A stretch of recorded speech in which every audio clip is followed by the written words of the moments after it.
함께 보겠습니다. 하나님의 말씀은 로마서 2장 17절로부터 29절까지 말씀입니다. 제가 가진 성경으로 신약 성경 242면에 있는 로마서 2장 17절로부터 29절까지의 말씀을 한 절씩 교독해서 읽도록 하겠습니다. 제가 한 절, 여러분이 한 절 읽고요. 마지막 절은 함께 읽겠습니다. 제가 먼저 읽습니다. 유대인이라 불리는 내가 율법을 의지하며 하나님을 자랑하며 율법의 교훈을 받아 하나님의 뜻을 알고 뜻을 분간하며 맹인의 길을 인도하는 자요 어둠에 있는 자의 빛이요 율법에 있는 지식과 진리의 모본을 가진 자로서 어리석은 자의 교사요 어린아이의 선생이라고 스스로 믿으니 그러면 다른 사람을 가르치는 내가 네 자신은 가르치지 아니하느냐? 도둑질하지 말라 선포하는 내가 도둑질하느냐? 간음하지 말라 말하는 내가 간음하느냐? 우상을 가증히 여기는 내가 신전 물건을 도둑질하느냐? 율법을 자랑하는 내가 율법을 범함으로 하나님을 욕되게 하느냐? 기록된 바와 같이 하나님의 이름이 너희 때문에 이방인 중에서 모독을 받는도다. 내가 율법을 행하면 할례가 유익하나 만일 율법을 범하면 내 할례는 무할례가 되느니라. 그런즉 무할례자가 율법의 규례를 지키면 그 무할례를 할례와 같이 여길 것이 아니냐. 또한 본래 무할례자가 율법을 온전히 지키면 율법 조문과 할례를 가지고 율법을 범하는 너를 정죄하지 아니하겠느냐. 무릇 표면적 유대인이 유대인이 아니요 표면적 육신의 할례가 할례. 함께 읽습니다. 오직 이면적 유대인이 유대인이며 할례는 마음에 할지니 영에 있고 율법 조문에 있지 아니한 것이라. 그 칭찬이 사람에게서가 아니요 다만 하나님에게서니라. 아멘. 이 시간 윤동현 목사님께서 먼저 자신을 가르치라 라는 제목으로 말씀 전해주시겠습니다. 우리나라는 이스라엘에 대하여 상당히 우호적인 그러한 느낌을 많이 가지고 있습니다. 똑같이 작은 나라이고 또 오랜 역사와 전통을 지니고 있다고 하는 공통점이 있고요. 또 수많은 외침과 또 역사에 수없는 굴곡, 고난과 시련의 역사를 겪어왔다는 점에서 참 많은 공감대가 있습니다. 더군다나 우리보다도 영토가 더 작죠. 인구도 많지 않은 그 조그만 나라가 주변의 그 적대국들이 겹겹이 둘러싸고 있는 상황에도 조금도 굴하지 아니하고 이제까지 정말 강인하게 버텨내 왔습니다. 또 온 세계에 흩어진 유태인들은 그들의 문화와 전통을 고수하면서 심지어는 전 세계 각 분야에서 두각을 나타내고 있지요. 노벨상 그러면 이 유대인들이 거의 다 휩쓸어 왔지 않습니까? 또 세계적인 강대국인 미국을 사실상 뒤에서 주무르고 있는 사람들이 유태인이라고 하는 현실도 우리로 하여금 이 이스라엘 나라를 더 우러러보게 만들었습니다. 그래서 신앙 안에서의 어떤 위대한 성공 사례로 우리 믿는 이들은 물론 심지어 믿지 않는 분들도 이스라엘에 대하여 높이 평가하는 것을 우리가 종종 보게 됩니다. 예전에 제가 학교 다닐 때 어느 선생님 한 분이 이스라엘 이야기를 이렇게 해주시면서 그 로마 제국의 침공에 맞서 그 유명한 마사다 요새에서 결사항전을 하는 그 역사를 들려주시면서 이 이스라엘 나라 참 대단한 국가다. 우리 대한민국이 롤모델로 삼아야 될 그런 나라라고 이야기하셨던 아주 그 오래전에 들은 이야기인데 아직도 그게 생각이 납니다. 물론 우리가 믿음 안에서 성경을 읽으며 이 성경에 나오는 대부분의 믿음의 선조들이 유태인들입니다. 이스라엘 사람이죠. 예수님도 이스라엘 사람이셨고 또 사도 베드로도 또 이 로마서를 기록하고 있는 사도 바울도 다 유태인들입니다. 그래서 우리가 배우고 본받아야 할 많은 귀한 믿음의 선조들이 대부분 이스라엘 사람들이죠. 그러나 여러분 이스라엘에 이렇게 긍정적인 측면만 있는 것은 아닙니다. 성경에는 이스라엘의 실패와 넘어짐도 적나라하게 기록이 되어 있습니다. 그리고 이스라엘의 남은 자들 외에는 애석하게도 많은 유태인들이 은혜로운 하나님의 언약 바깥으로 결국 떨어져 나가버리는 그러한 모습을 우리들이 보게 되는 거죠. 이스마엘과 이삭 똑같은 아브라함의 아들들 아닙니까? 어머니는 다르지만 이스마엘은 결국 언약에서 떨어져 나가죠. 이삭만이 그 아브라함 언약의 명맥을 이어갑니다. 에서와 야곱은 부모가 똑같은 형제들입니다. 그런데도 야곱만 하나님의 언약이 계속 이 야곱의 삶을 통해 이어지고 나중에는 이제 이스라엘이 되는 거죠. 에서는 결국 떨어져 나갑니다. 그래서 계속 그 역사를 쫓아가다 보면 지금 많은 유대인들은 예수님을 하나님의 아들로 인정하고 그리스도로 메시아로 우리처럼 그렇게 받아들이고 예배하는가? 아니요. 그런 유대인들은 소수에 불과하고 대다수의 유대인들은 아직도 메시아가 아직 안 왔다. 메시아를 우리는 기다리고 있다. 그러고 있는 거죠. 그러면 많은 유대인들이 결국 하나님의 언약에서 떨어져 나간 것이죠. 예. 물론 유대인들이 다 언약에서 제외된 것은 아닙니다. 그들 중에도 하나님의 백성으로 진정한 언약 백성으로 택하신 남은 자들이 있어서 이미 그들 중에 또 교회로 들어온 사람들이 있었고요. 또 앞으로도 유대인들 가운데 하나님께서 구원하시기로 작정하신 영혼들은 다 회개하고 돌아오게 될 것입니다. 그래서 로마서에도 9장, 10장, 11장에 보면 바울이 이제 그런 갈망과 기대를 피력하고 있는 것을 우리들이 보게 되는데요. 구약 성경을 보면 하나님께서 그 아들을 보내주신다는 예언과 예고의 말씀들이 얼마나 많습니까? 말씀뿐만 아니라 늘 그들이 성전에 와서 제사를 드리며 그때마다 희생을 드리면서 무수한 제물들이 피를 흘리며 죽어가지 않았습니까? 바로 그 순환받는 어린 양이 장차 오실 구원자 메시아를 분명하게 보여주는 확실한 예고편이잖아요. 예, 구약에서 가장 중요한 구원 사건이라고 할 수 있는 출애굽도 6월절에 다 함께 심판을 받을 수밖에 없었던 그 백성들을 위하여 오직 이스라엘만을 위해 대신 죽은 그 어린 양으로 말미암아 이스라엘은 하나님의 진노를 면하고 출애굽의 해방과 자유를 누리게 된 것이죠. 그리고 성경에도 선지자를 통하여 무수한 메시아가 오셔서 우리 죄를 속하시기 위하여 순환받으실 것이다. 이사야만 해도 이사야 50장부터 벌써 순환받는 종 메시아에 관한 말씀이 계속 나옵니다. 그리고 이사야 53장에 가면 마치 무슨 영상을 미리 틀어주는 것처럼 참 놀랍죠, 여러분. 예수님 오시기 700년 전에 기록된 말씀인데 마치 눈앞에서 그 모든 장면들을 그 갈보리 언덕 십자가의 사건을 다 똑똑히 보고 있는 것처럼 어떻게 그렇게 생생하게 묘사를 해줄 수가 있었을까요? 그것도 놀라운데 저는 더 놀라운 게 그런 말씀을 유태인들이 가지고 있고 그런 구약 성경을 들고 있고 읽고 있고 배우고 있는데도 어떻게 유태인들은 예수님을 하나님의 아들로 인정하지 않고 있을까? 저는 그게 더 신기합니다. 유태인들은 도대체 어디서 넘어지고 실족한 걸까요? 오늘 이 로마서를 기록하고 있는 바울도 주님을 만나기 전에는 아주 골수 유태인, 바리새인 중에 바리새인이다. 본인을 그렇게 소개하죠. 그리고 바리새인들 중에서도 가장 보수적인 제일 엄격한 그런 파에 속해 있었다. 그는 나사렛 예수를 메시아로 인정하지 않았고 예수를 추종하는 그리스도인들을 핍박하는 일에 누구보다 열심히 앞장을 섰습니다. 왜 그는 예수님을 메시아로 인정할 수 없었을까요? 나중에 그가 이제 사도가 되어서 선교사가 되어서 고린도 교회를 개척한 뒤에 고린도 교회 성도들에게 보내는 편지에서 그가 이런 고백을 합니다. 그 말씀을 한번 보실까요? 고린도 후서 5장 16절인데요. 제가 한번 읽어보겠습니다. 고린도 후서 5장 16절 말씀입니다. 그러므로 우리가 이제부터는 어떤 사람도 육신을 따라 알지 아니하노라. 비록 우리가 그리스도도 육신을 따라 알았으나 이제부터는 그같이 알지 아니하노라. 예수 믿기 전에 바울, 바리새인 청년 사울이었죠. 그때는 그 사울뿐만 아니라 많은 유태인들이 그리스도 즉 메시아에 대하여 육신적인 기준으로 전부 생각하고 있었다는 겁니다. 성경에서 말씀하는 메시아, 성경적인 그리스도관이 아니라 자신들이 생각하는 세상적인 기대와 인간적인 욕망이 너무 앞섰던 거죠. 이기적인 욕심이 하나님의 뜻과 계획을 압도해버린 것입니다. 그래서 유태인들이 바라던 메시아는 뭐냐?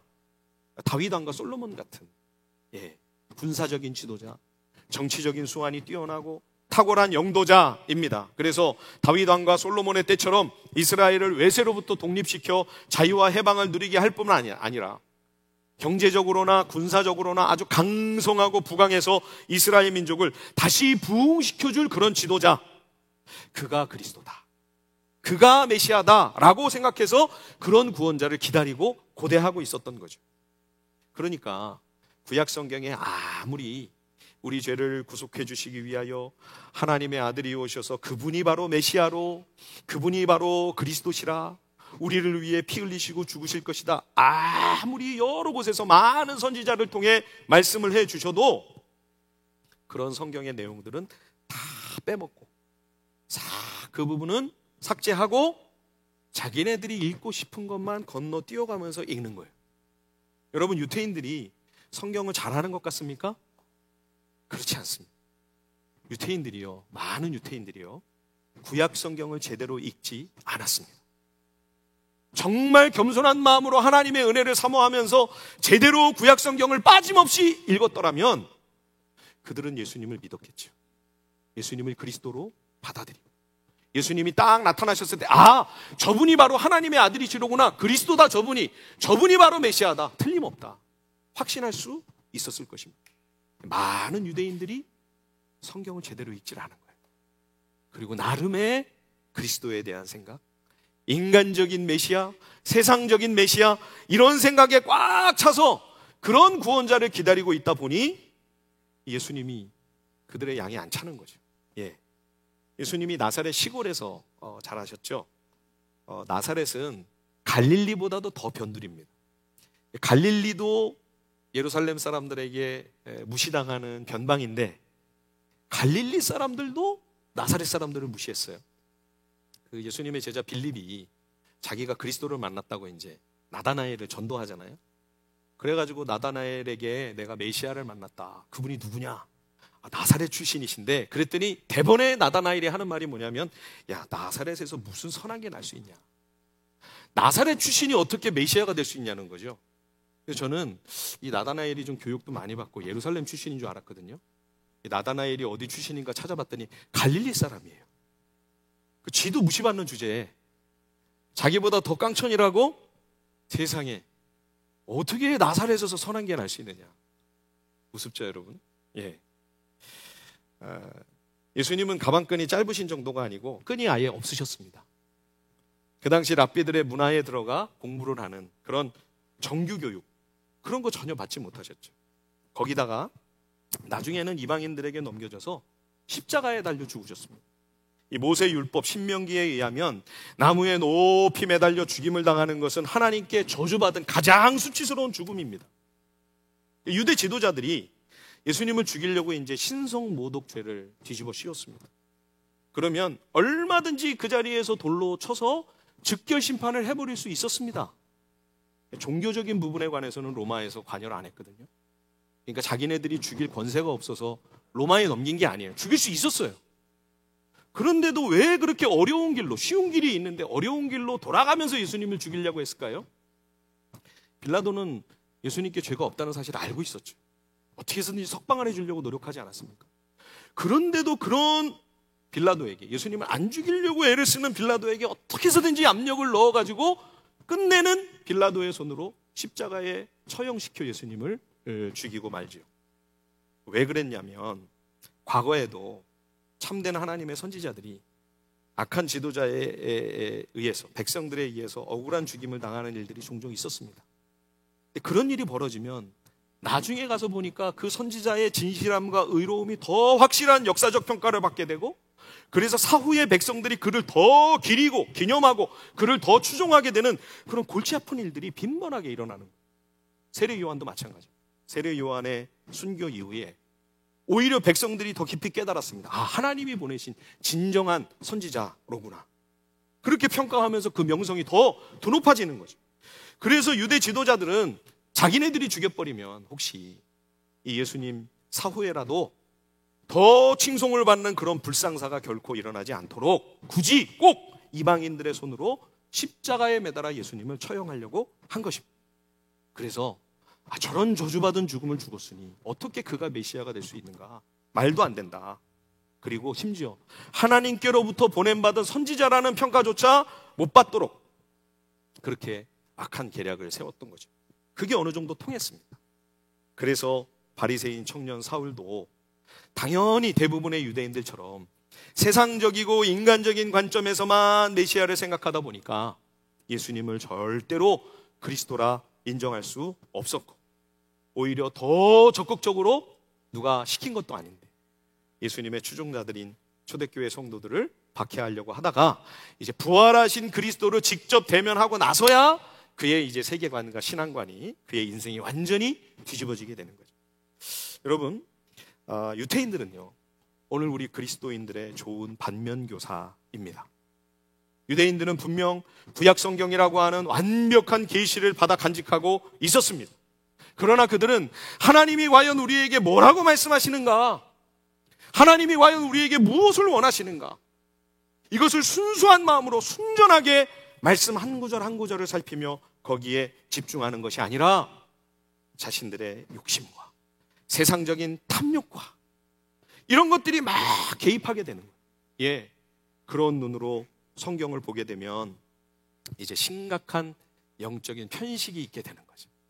성경에서 내가 원하는 것만 쏙 빼서 취하고 내가 별로 마음에 들지 않는 부분들은 다 삭제시켜버리는 거예요. 나도 모르고. 지금 이 시간 여러분들이 설교 말씀을 듣지만 제가 여러분들에게 전하려고 하는 메시지를 여러분들이 다 듣고 계시는 게 아닙니다. 여러분들도 모르게 무슨 일이 지금 벌어지고 있느냐면 내가 마음에 들고 내가 원하는 것만 들어오는 거예요. 그 외에 내 마음에 부딪히고 저거는 아닌 것 같은데 하면 여러분들이 스스로 나도 모르게 그거를 자동으로 걸러냅니다. 유대인들이 이런 실수를 범한 거죠. 예, 우리도 그래서 성경을 제대로 잘 못 읽을 수 있는 위험성이 다분하다. 예. 그러니까 내가 원하는 것만 취하면 하나님이 말씀하시기를 원하시고 나에게 요구하시는 그 진리, 그 메시지를 우리가 받아들이지 못하면 여러분 우리가 어떻게 변화될 수 있겠습니까? 영적인 편향, 영적인 편식이 불행하게도 우리 가운데 이루어지게 되는 거죠. 요즘 우리가 열왕기를 묵상하면서 솔로몬의 아들 르호보암의 결정적인 실수를, 그 역사적인 기록을 보았습니다. 솔로몬 왕 시대에 워낙 세금과 부역이 무겁다 보니까 그 아들 르호보암이 즉위하자마자 온 백성이 다 들고 일어나서 민원을 넣는 겁니다. 간곡하게 제발 세금과 부역을 좀 경감해 주십시오. 그랬더니 3일 있다가 와라. 3일 말미를 왕이 얻고 자문을 구합니다. 근데 먼저 그 부친 솔로몬 왕 때 부왕과 함께했던 국가 원로들의 의견을 잘 듣죠. 이 어르신들이요, 민심을 제대로 파악하고 있었습니다. 왕이 백성의 종이 되어서 백성을 섬기는 마음으로 그동안 고생했던 그 백성의 마음을 잘 공감해주고 부드러운 말로 다독이면서 그들의 정을 수용해 주십시오. 그러면 그들이 왕의 종이 되어 왕을 섬길 것입니다. 뼈가 되고 살이 되는 그런 조언이죠. 그렇죠? 자, 그런데 르호보암은 또 젊은 신하들의 말을 듣기를 원했죠. 근데 성경에 보니까 여러분 어떻게 해야 됩니까? 의견이 두 개로 갈라지면 지도자가 이 얘기도 들어보고 저 얘기도 들어보고 양쪽 이 첨예하게 대립되는 이 두 가지 사안을 놓고 깊이 고민을 하면서 가장 최선의 안을 끄집어내야 되는 거 아니에요. 근데 성경에 보니까 이 르호보암이 젊은 신하들의 얘기는 들어보지도 않고 원로들의 이 귀한 자문을 듣자마자 그 조언을 팽개쳐버렸다. 아니, 이 얘기도 들어보고 저 얘기도 들어보고 생각을 해야 될 거 아니에요. 고민을 해봐야 될 거 아니에요. 근데 이 얘기는 안 들었는데 어른들의 이야기를 듣자마자 이 원로들의 조언은 버려버렸다. 왜 그랬을까요? 마음에 안 들었던 거죠. 어떻게 왕이 백성의 종이 될 수가 있어? 아니, 왕이 하고 싶은 대로 하는 거지. 무슨 백성들의 마음을 공감해주고 탁 마음 중심에 거슬렸던 거죠. 그러니까 그거는 벌써 팽개쳐버리고 젊은 신하들의 이야기를 딱 들어보니까 마음에 딱 맞네요. 그래서 자기는 내 부친의 허리보다 내 새끼손가락이 더 굵다. 만약에 솔로몬 왕이 채찍으로 징치를 했다면 나는 전갈 채찍으로 너희를 다스리겠다. 이렇게 백성들의 그 상처받은 마음에 더 소금을 뿌리는 바람에 이 일을 기화로 백성들이 다 들고 일어나서 여로보암의 반역이 일어나고 결국 나라가 북이스라엘과 남유다로 두 동강이 나버리게 되는 크나큰 비극이 벌어지게 됩니다. 여러분, 우리가 하나님의 말씀 앞에서 르호보암과 같은 태도와 자세를 취하기가 쉽습니다. 내 고집이 이미 있어요. 내 생각을, 내 욕심을 포기할 마음이 없어요.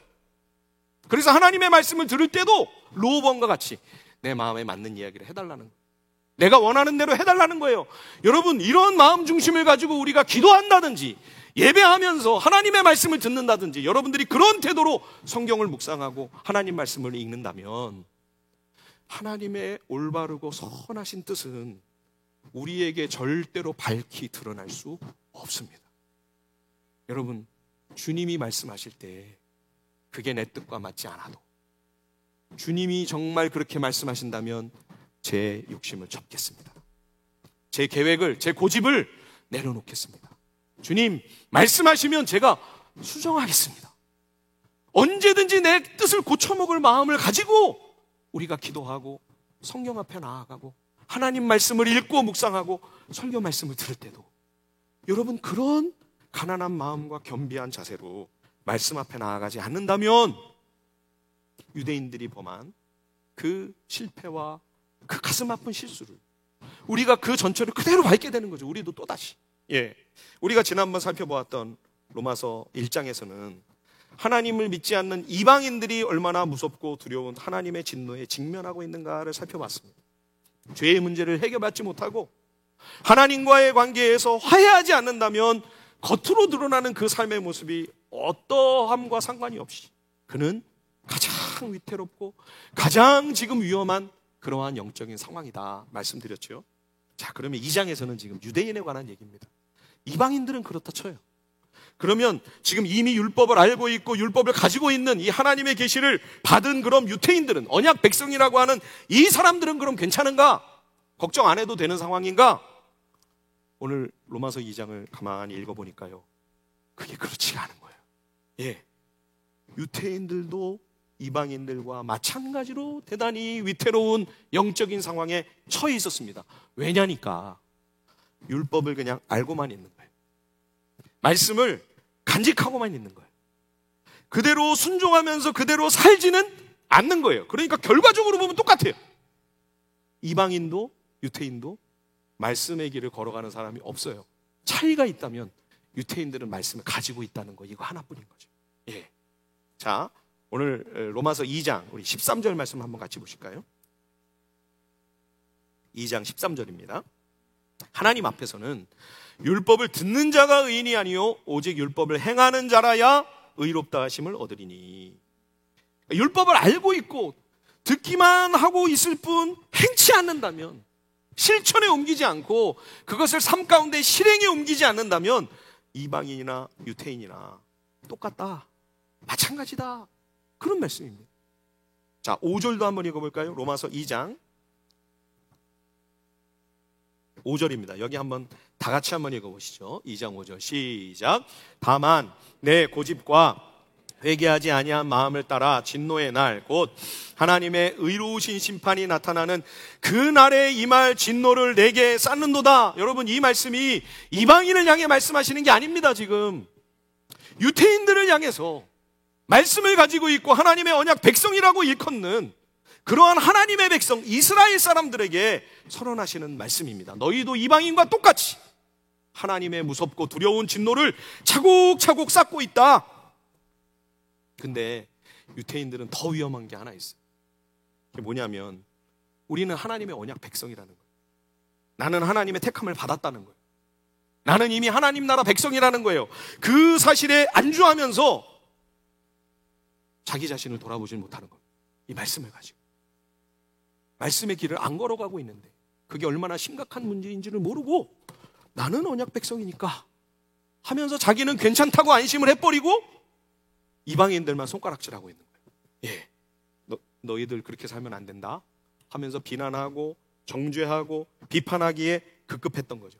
그래서 오늘 본문에 오만하고 교만한 유대인들을 엄중히 책망하는 말씀입니다.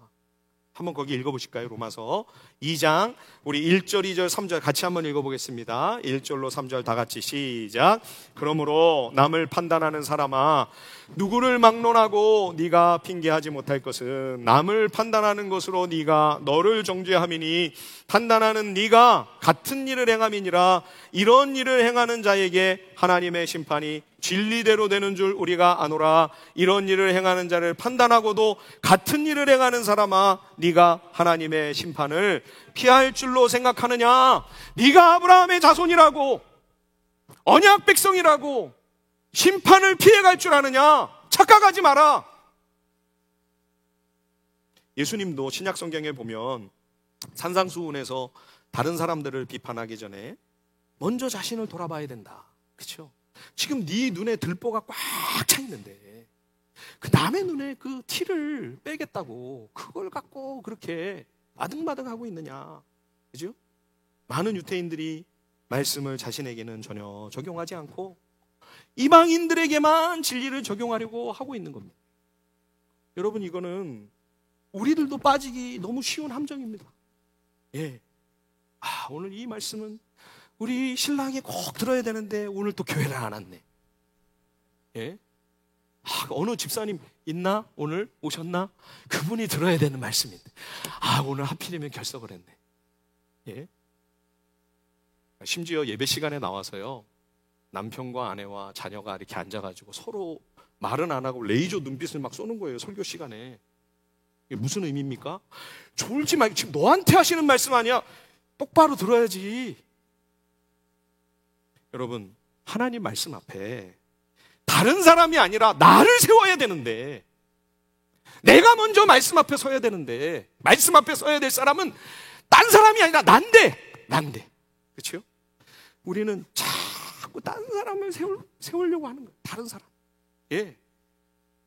유대인들이 이 영적 싸움에 실패한 것처럼 여러분, 우리도 이 믿음의 투쟁에서 번번이 실패하고 있는 것입니다.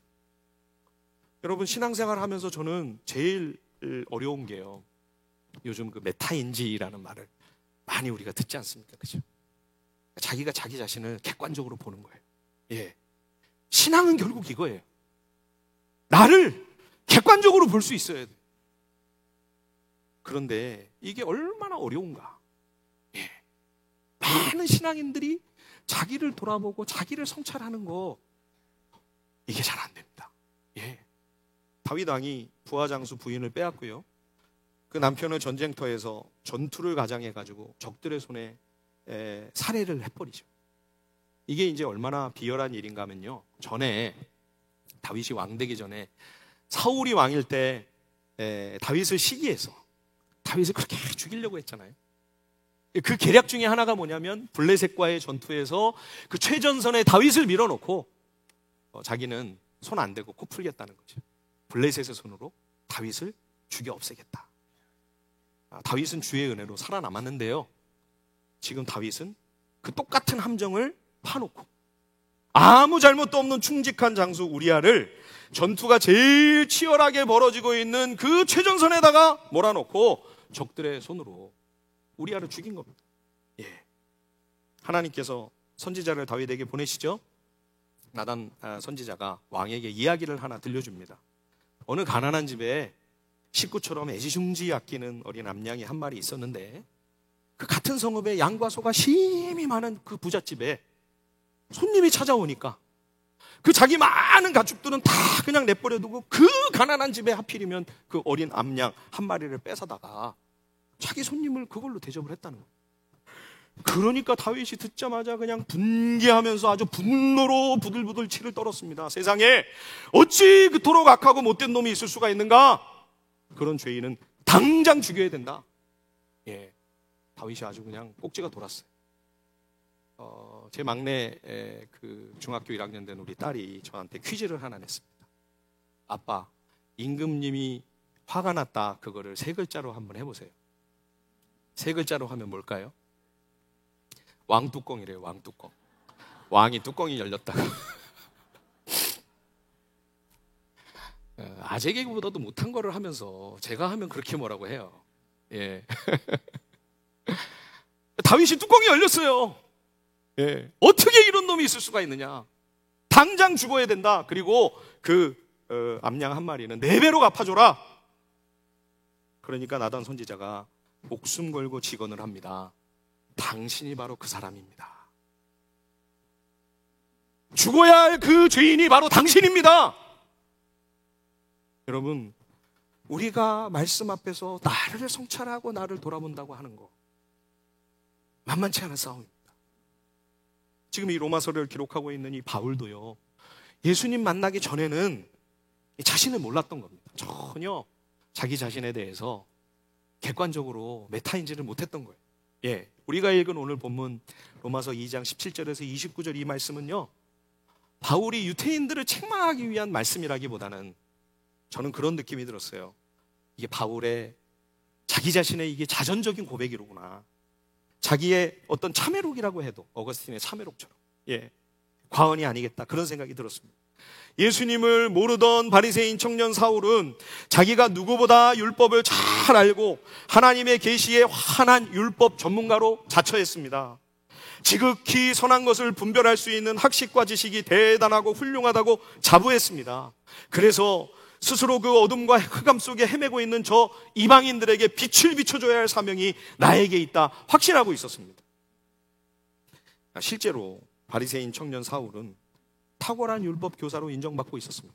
예루살렘에서도 가장 위대한 랍비 중에 한 사람인 가말리엘의 문화에서 수학을 하는, 정말 그야말로 장래가 가장 촉망되는 젊은 랍비였죠. 그러니까 예루살렘에서 이제 이 유대 종교를 이끌어갈 차세대 지도자, 바리새인 청년 사울이었던 겁니다. 그런데 그가 이제 예수님을 만나고 나서 돌아보니까 겉으로는 그렇게 열심히 율법을 잘 지키는 듯 보였고 누구보다 성실하고 경건한 종교인의 삶을 살았던 것 같지만 그 마음속에 악한 탐욕이 가득했다고 하는 사실을 깨닫게 되는 거예요. 예, 유대 종교는 그들의 무덤과도 같은 음침하고 악한 속내를 들키지 않기 위해 열심히 회치를 하고 있었던 화려한 장식에 불과했습니다, 사실. 그래서 복음서에 보면 예수님께서 예루살렘에서 가장 치열하게 논쟁을 하면서 부딪힌 사람들이 누굽니까? 바리새인들이죠. 그렇죠? 누구보다 율법에 열심히 있었고 누구보다 거룩하고 경건한 삶을 살아가는 것처럼 보였는데 보이지 않는 곳에서 무시무시한 짓들을 행하고 있는 거예요. 예, 그래서 마가복음 12장에 보면 이런 유대 지도자들을 향해 주님이 다른 사람들과는 구별된 옷을 입고 다니면서 시장에서 인사받는 거를 즐겨하고 회당에 가면 또 높은 자리와 잔치의 상석만 요구하는 그런 지도자들을 절대 본받지 말라. 예, 그들은 보이지 않는 곳에서는 가난하고 힘없는 백성들의 재산까지도 다 빼앗아 삼키며 그러면서도 사람들이 보는 데서는 길게 기도하는 그런 위선으로 가득하다. 그들에게 엄중한 하나님의 심판이 있게 될 것이다. 예. 이 사람들이 예루살렘과 성전을 다 사유화하고요, 자신들의 신분을 세습까지 해가면서 온갖 영화와 특권을 다 누리고 있었던 거예요. 예. 그래서 성전이 종교 권력자들의, 이 교권주의자들의 사익 추구의 도구로 전락하게 된 거죠. 그래서 예수님이 성전을 방문하셨을 때 분개하시면서 만민을 위하여 기도해야 할 하나님의 집을, 이 거룩한 하나님의 전당을 강도들의 소굴로 만들어버렸다고 탄식하신 것이죠. 그럼에도 불구하고 저들은 예수님의 날선 지적을 통하여 그 앞에서 스스로를 돌아보고 회개하기보다 오히려 진리의 빛으로 오신 예수님을 제거함으로써 자기가 어둠이라는 사실을 들키지 않으려고 결국 하나님의 아들을 십자가에 매달은 것이죠. 여러분, 말씀은 가지고 있으나 그거를 자기의 이익을 위해 이용만 하면서 정작 그것이 요구하는 그 삶의 길로는 걸어가지 않는다면 천국에 가는 길을 모르는 사람들을 올바로 인도하기는커녕 자기도 못 들어가고 들어가려는 사람도 그 앞을 가로막고 못 들어가게 하는 참담하고 끔찍한 일들이 벌어지게 되는 거예요. 예. 자, 오늘 로마서 2장 23절 24절 말씀을 한번 보십시오. 23절과 24절입니다. 율법을 자랑하는 네가 율법을 범함으로 하나님을 욕되게 하느냐? 기록된 바와 같이 하나님의 이름이 너희 때문에 이방인 중에서 모독을 받는도다. 유태인이 율법 정신을 따라 살지 않으면 그들을 통해 하나님의 영광이 나타나는 것이 아니라 가려지게 되는 거죠. 예. 마찬가지입니다. 성도가, 우리 그리스도인들이 하나님의 말씀을 순종하며 이 세상에서 거룩한 삶, 구별된 삶을 살지 않는다면 우리를 인하여 오히려 하나님의 거룩한 이름이 한없이 그 명예가 실추되고 하나님의 영광이 가려지게 되는 것이죠. 유태인들은 우리의 반면교사입니다. 저들의 넘어짐과 실패를 타산지석으로 삼아야 합니다. 그렇지 않으면 우리도 모르게 그들의 비정상적인 모습을 닮아가게 됩니다. 한국 교회의 안타까운 그런 모습들을 볼 때, 특히 지도자들의 모습을 보면서 저는 가까이에서 그런 모습들을 지켜보며 이 우리가 지금 바리새인처럼 되고 가고 있는 것 아닌가?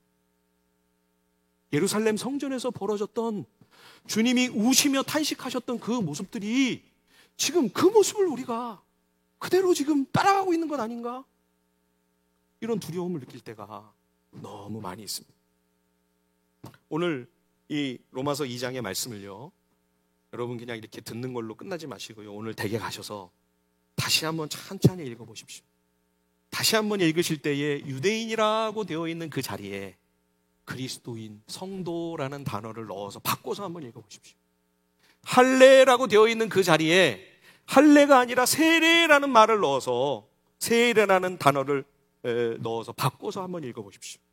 그러면 오늘 이 말씀은 유태인들에게만 하시는 메시지가 아니라 오늘 이 시대에 우리들에게, 나에게 주시는 하나님의 참 복된 음성인 거죠. 예. 자, 25절 우리 같이 한번 읽어볼까요? 로마서 2장 25절입니다. 다 함께 시작. 네가 율법을 행하면 할례가, 만일 율법을 범하면 네 할례는 무할례가 되느니라. 예. 유태인이 만약 율법의 정신을 따라 하나님이 기뻐하시는 성경적인 길을 걸어가면 그들이 받은 할례가 굉장히 가치가 있는 겁니다. 할례는 몸의 할례가 중요한 게 아니고요, 내 몸에 이 할례의 표시가 있다, 그게 대단한 게 아니고 마음의 할례죠. 마음의 할례. 그렇죠? 탐욕을 내려놓고 내 욕심을 내려놓고 우상숭배적인 그 자아숭배의 그 못된 죄성을 쳐서 복종시키기 위해 마음의 가죽을 베어내는 그 믿음의 선한 싸움을 싸워야 진정한 할례자인 거죠. 마찬가지입니다, 여러분. 내가 세례받았다, 나 세례교인이다 이래봬도 여러분 그거 내세우시고 자랑하셔봐야 아무 소용이 없습니다. 중요한 것은 세례의 의미를 깨닫고 그 의미에 합당한 삶을 사는 성도이냐 하는 것이죠. 예. 세례는 원래 그 온 몸이 물속에 깊이 들어갔다가 이제 다시 나오는 의식이잖아요. 물속에 이렇게 푹 들어갈 때 그게 어떤 의미냐면 장례식이에요, 장례식. 예. 우리가 옛날에는 화장을 많이 안 하고 매장을 했는데 우리 시신을 땅을 깊이 파고 땅 속에 묻고 흙을 덮잖아요. 그렇죠? 예. 예. 내가 이제 죽었다 하는 겁니다. 그리스도와 함께 죽었습니다. 내가 내 마음대로 살고 내 고집대로 내 하고 싶은 대로 이 세상 욕심을 따라 내 마음대로 살던 나의 옛사람은 이제 그리스도와 함께 죽었습니다. 장사 지낸 바 되었습니다.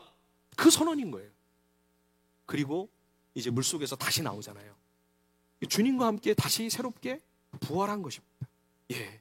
이제는 주님과 함께 동행하는 새로운 존재가 되어서 세상 욕망, 악한 생각으로 살던 그런 내가 아니라 내가 왕이 돼서 내 하고 싶은 대로 사는 그런 삶이 아니라 이제 나는 죽고 예수님이 내 삶의 주인 되어 사시는 새로운 인생을 산다.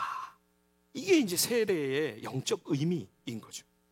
세례 받은 게 중요한 게 아니고 여러분, 이 세례의 뜻을 깊이 깨닫고 어떻게 내가 세례교인다운 그러한 성도로 나의 삶을 살아갈 것인가. 예. 이게 정말 의미 있는 것이죠. 주님이 우리에게 대단하고 엄청난 일들을 부탁하시는 것이 절대로 아닙니다. 주님이 나에게 원하시는 게 뭡니까, 여러분? 주님이 오늘 우리 그리스도인들 성도들에게, 우리 한 사람 한 사람에게 주님이 원하시는 게 뭘까요? 세례교인으로서 살라는 거예요. 세례교인답게 살아라. 날마다 나는 죽고 내 속에 내가 주인이 아니라 주님 되셔서 사시는 삶. 중요한 결정과 판단과 선택의 기로에서 내 생각, 내 고집, 세상 욕심을 쫓아가는 것이 아니라, 많은 사람들이 다 간다고 하는 그 길을 나도 생각 없이 쫓아가는 것이 아니라 주님이 과연 뭐라고 말씀하시는 거예요. 내 인생의 주인 되시고 왕 되신 그 주님이 무엇을 기뻐하시고 나에게 무엇을 원하실까? 주님이 가장 선하게 여기시는 길로 인도해 주십시오. 순종하며 따라가겠습니다. 이게 세례교인이죠. 예. 사랑하는 우리 열린비전교회 성도 여러분, 우리는 세례교인의 삶을 살고 있습니까? 성도의 삶이 뭐 거대하고 거창하고 그렇지 않습니다. 우리의 일상은 얼마나 평범하고, 그렇죠? 대단할 게 있습니까? 특별한 게 있나요? 그냥 소박하고 소소하고 어떤 때는 참 남루하게 느껴질 때도 있습니다. 그러한 우리의 일상 속에서 믿음의 사람으로서, 세례교인으로서 부끄럽지 않은 삶을 하나님 앞에서 살아가기 위해 몸부림치고 계시는가?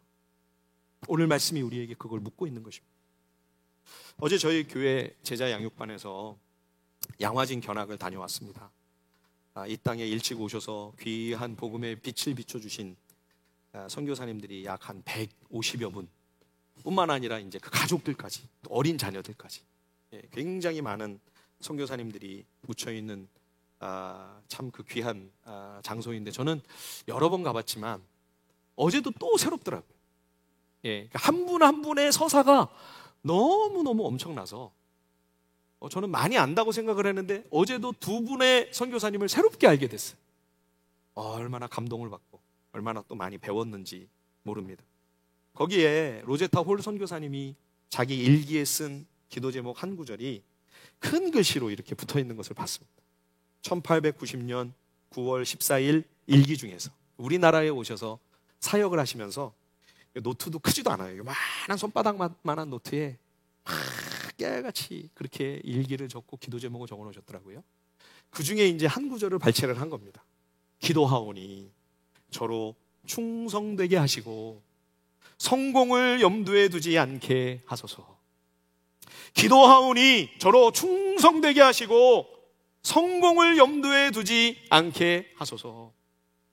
이분의 삶이 성공적이지 않았나요? 많은 열매와 성과들이 있었습니다. 그럼에도 불구하고 이분의 그 한순간 한순간의 삶 속에서의 주님 앞에서의 고민과 기도와 몸부림은 이거였던 거예요. 충성된 삶을 살게 하옵소서. 성공의 유혹이 제 마음을 흔들 때 거기에 흔들리지 않도록 도와주시고, 하루하루 작은 일에 충성하며 주님 앞에 믿음의 길을 걸어가기를 원합니다. 여러분, 대단한 무슨 성공, 화려한 어떤 그런 것이 우리를 향한 하나님의 요구가 아닙니다. 날마다 내 속에 예수님의 형상이 이루어져 가고, 내 삶의 자리에서 세례교인으로서 매 순간마다 나는 죽고 내 안에 예수가 사시는, 그래서 예수님의 자비로우심과 선하심이 나를 통해 나타나고 주님의 향기가 내 삶을 통해 드러나게 하시는 것, 그게 세례교인의 삶인 거죠. 유태인으로서 세상 탐욕에 매여 자기도 미처 깨닫지 못했던 영적 교만으로 부끄러운 참담한 실패를 경험했던 바울은 그런 유태인들의 전철을 우리 그리스도인들이 다시는 밟지 않도록 로마교회 성도들과 그리고 오늘 우리들에게도 참 소중한 말씀으로 권면해 줍니다. 마지막 한 구절만 보겠습니다. 2장 21절 말씀입니다. 로마서 2장 21절 같이 한번 읽어볼까요? 시작. 그러면 다른 사람을 가르치는 네가 내 자신은 가르치지 아니하느냐? 여러분, 우리는 다른 이들에게 말씀을 논하기 전에 먼저 내가 말씀 앞에 날마다 서야 합니다. 다른 사람들에게 복음을 열심히 전하기 전에, 그 전에 우리가 놓치지 말아야 할 것은 내가 먼저 말씀 앞에 나아가 오늘 나에게 주님이 말씀하기를 원하시는 주님의 음성이 무엇입니까? 겸손히 그 음성에 귀 기울이는 것입니다. 그래서 여러분, 날마다 말씀을 배우셔야 돼요. 신앙생활 수십 년 했는데 그 말씀 모르겠습니까? 아니요! 또 배우셔야 합니다. 우리가 잘못 알고 있는 게 얼마나 많은데요. 내가 잘못 생각하고 있는 게 얼마나 많은데요. 내가 스스로를 보지 못하고 있는 부분들이 얼마나 많은데요. 말씀 앞에서 오늘도 또 깨어지고 오늘도 또 성장하고, 그 사람이 그리스도인입니다. 그리스도인이란 뭐냐? 배우는 사람이에요. 배우는 사람. 일평생 끝까지 마지막 순간까지 배우는 사람. 내가 다 안다고 오만하지 않고, 주님 오늘도 또 가르쳐 주십시오. 제가 잘못 생각하고 착각하고 오해하고 있는 것이 있거들랑, 제가 혹시 잘못된 선입견과 편견에 빠져 있는 것이 있거들랑, 제가 혹시 영적인 편향에 빠져서 영적인 편식을 하면서 놓치고 있는 부분들이 있거들랑, 주님 진리의 빛을 환히 비춰주셔서 깨닫게 하옵소서. 그 가난하고 겸비한 중심으로 말씀 앞에 나아가 오늘도 배우는 성도, 그가 진정한 크리스찬이죠. 그가 유대인들이 빠졌던 함정에 빠지지 않을 수 있는 하나님의 사람인 것이죠. 성경에 보면 초대교회 성도들을 뭐라고 부릅니까? 크리스천. 그거는 바깥의 사람들이 안에 있는 예수 믿는 사람들을 부른 말이고요. 교회 안에서는 물론 형제자매라는 말도 서로 사용했지만, 사도행전에 보면 제일 많이 나오는 단어가 뭐냐? 제자입니다. 제자. 그리스도의 제자. 그리스도께 끊임없이 배우는 사람 뿐만 아니라 열심히 겸손한 마음으로 그리스도를 따라가고 있는 그러한 성도들을 바라보면서 그거를 배우고 본따고 그런 모습을 담기 위해 계속해서 배우기를 멈추지 않는 사람, 이 사람이 그리스도의 진정한 제자예요. 이 사람이 참 신앙인이에요. 오늘 우리가 로마서 2장을 통해 이방인과 별 다를 것 없이 하나님의 진노를 차곡차곡 쌓고 있었던 이 유태인들을 보면서, 우리가 오늘요 이 자리에 나와서 이렇게 하나님을 예배할 수 있다고 하는 거, 이거 정말 놀라운 은혜죠. 그렇죠? 내일 또 겹쳐서 연휴인데 놀러 가신 분들도 얼마나 많을 텐데, 온라인으로 지금 보고 계시는 분들은 많이 찔림을 받으시길 바랍니다. 이 자리에 나와 주님을 예배하는 이 특권과 영광과 이 기쁨을 나는 놓치지 않겠다. 이 자리를 고소하고 계시는 여러분들, 얼마나 귀하고 복된 은혜입니까, 여러분? 그렇죠? 기적입니다, 여러분. 이게 쉽지 않아요. 성도 한 사람 얻기가 얼마나 어려운지 몰라요. 안 믿는 한 사람이 회개하고 돌아와 예수 믿는 거 기적입니다, 기적. 여러분, 요즘은 더 그래요. 그런데 이미 이제 우리는 이 안에 들어왔으니까요, 우리끼리 얘기입니다. 이 안에 이제 들어왔는데, 들어와서 이 하나님의 은혜로운 언약에서 끝까지 떨어져 나가지 아니하고 성경적인 믿음의 길을 잘 걸어가면서 참 제자다운 믿음의 삶을 사는 거, 여러분, 이거는 더 어려운 일입니다. 주님은 우리에게 그거를 도전하고 계세요. 어떤 희생을 치르면서까지 너희를 구해냈느냐, 그렇죠? 하나님의 아들의 그 핏값을 대가로 지불하시면서까지 우리를 구해내신 그런 우리들이잖아요, 그렇죠? 그러니까 대충 그냥 살 수 없죠. 대충 적당히 우리가 신앙생활에선 안 되죠, 여러분. 그런 일은 있을 수 없는 겁니다. 어떻게 하면 이 언약의 맥락에서 떨어져 나가지 아니하고 오히려 끝까지 하나님이 기뻐하시는 믿음의 길을 걸어가면서 하나님의 선하고 복된 뜻이 우리를 통로 삼아 하나님의 그 거룩한 계획이 이루어져 나가는 하나님의 복된 제자의 삶을 걸어갈 것인가. 바라기는 우리 열린비전교회에 그런 제자들이 가득하시기를 바랍니다. 그래서 여러분들을 통하여 우리 주님이 영광 받으시고 복음이 영화롭게 되는 그런 복된 은혜가 가득한 이 은혜로운 공동체 되시기를 주님의 이름으로 간절히 말이 안 나오네요. 주님의 이름으로 간절히 축원합니다. 기도하겠습니다. 하나님 아버지, 감사합니다. 우리에게 긍휼과 자비를 베풀어 주옵소서.